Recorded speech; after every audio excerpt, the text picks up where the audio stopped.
folks, welcome to Economic Observations. My name is Chris. Today is Thursday, the 26th of August. Thank you so much for watching. This video is sponsored by the Tanzania School Foundation, a nonprofit near and dear to my heart. There are links in the description below to learn more. Let's get started. Today, on Thursday, we know that the unemployment numbers come out, and they came out this morning a tick higher than what was expected. 353,000 new unemployed people lost their jobs. They worked probably the entire pandemic, missed out on that $300 boost, and they're only entitled to it for just 2 more weeks. That's 353,000 new unemployment cases today. They say that the unemployment numbers are improving, but are they? We know that 26 states have already ended their unemployment benefits, and the data is out that it really did not fill the need, and only 4.4% of those unemployed have sought employment. That's it, 4.4%. Many of them hopefully socked their money away. That is the result of $20 billion in individual spending lost. Yep, you got that right. In the 26 states, individuals have cut back on spending in the tune of $20 billion. That is a lot of sales tax revenue that these states lost. So businesses are not necessarily booming, especially for those affected by the unemployment ending. Not all of them are going out and taking the jobs that are available. It's like putting a square peg into a round hole. The skill sets just don't match. You can't get someone who, worked at conferences or trade shows or even at casinos to go out and start working at a restaurant. It just doesn't make sense. It's not what they want to do. It's not what they've ever done. And those jobs are just going to go unfilled.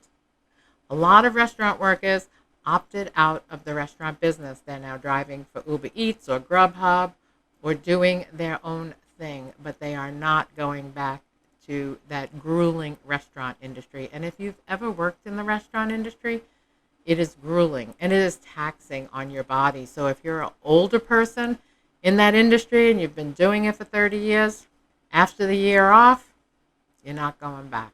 I was reading an article on Business Insider. The Brookings Institute gave their opinion saying that it is too soon to cut off the expanded unemployment. And they give the 3 reasons. And the first reason, it's too soon for the U.S. to cut boosted unemployment benefits.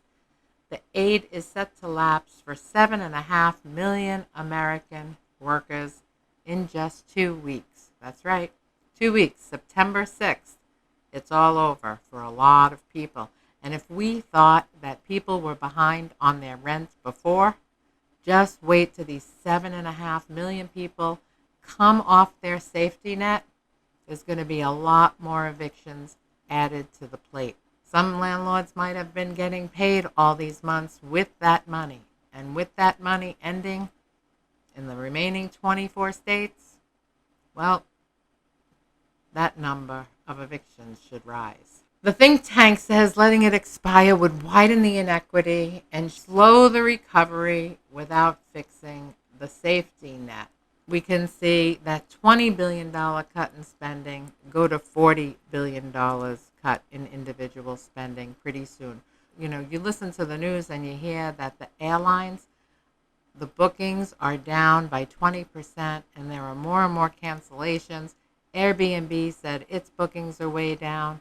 Does that mean hotels will follow and more people will lose their jobs? So now we're going to get to remote workers. There were 2 surveys done by 2 different survey companies. The first one was a survey done by Good Hire, and the second one was a survey done by Breeze.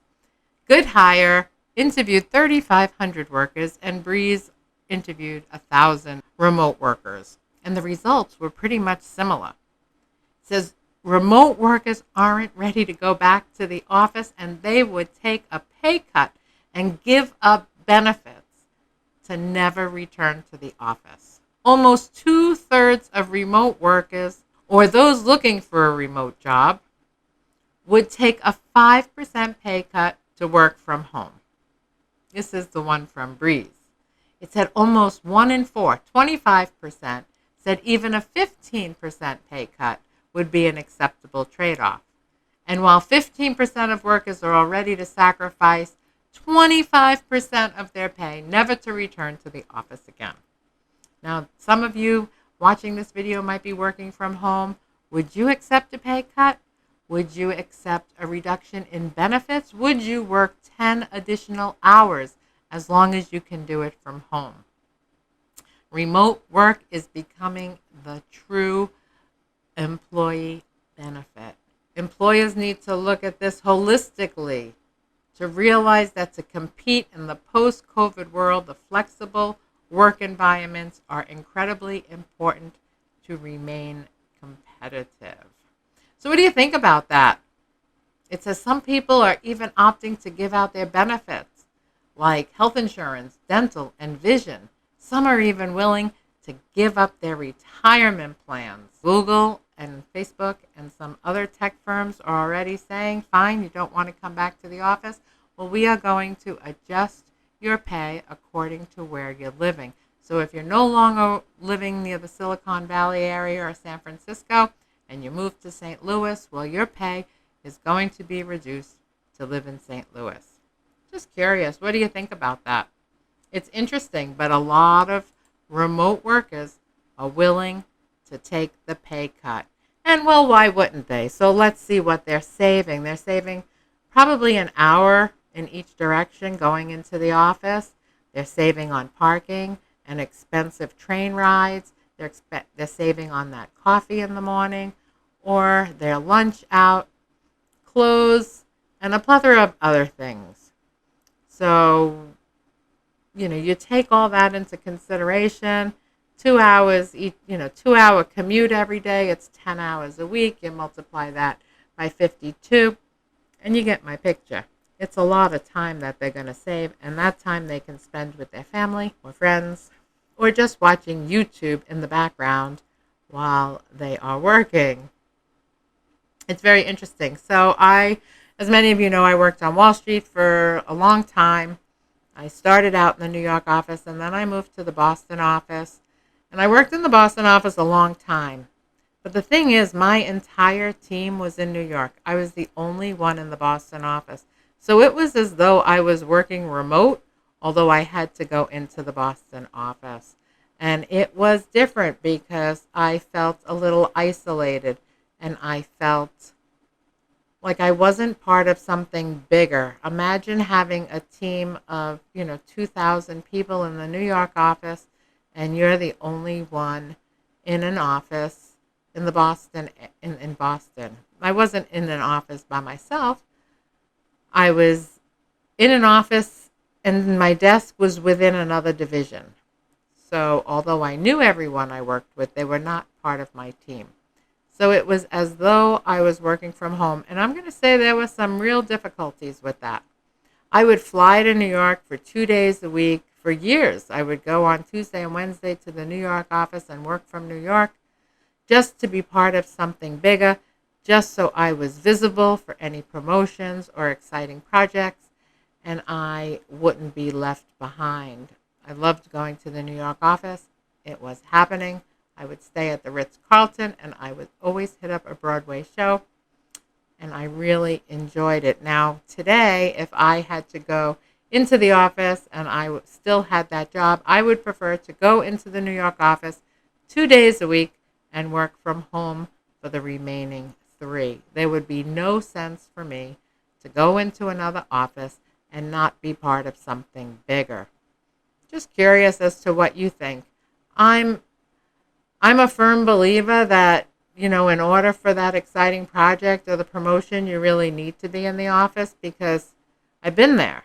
For the last 10 years of my career, I was in the Boston office, and it was hard. It was hard to be visible.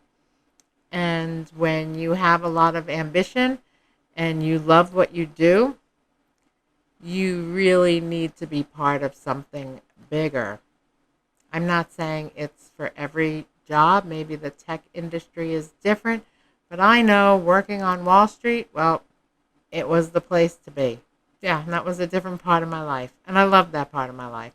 But I went on to something else because I lost my job in the financial crisis in 2008. And I built a school in Tanzania. And that's what my focus has been for the past 12 years. Anyway, that's a little bit, maybe more than you wanted to know about me, but maybe you wanted to know. Anyway, would love your thoughts. I really, really, especially if you work from home, are you willing to take that pay cut to continue working from home? Are you looking forward to going back into the office? And it would be really interesting to hear your perspective. All right, that's it for tonight. Thank you so much for watching. As always, I appreciate you. Call someone, tell them you love them. And we'll talk again real soon. Have a great night, folks.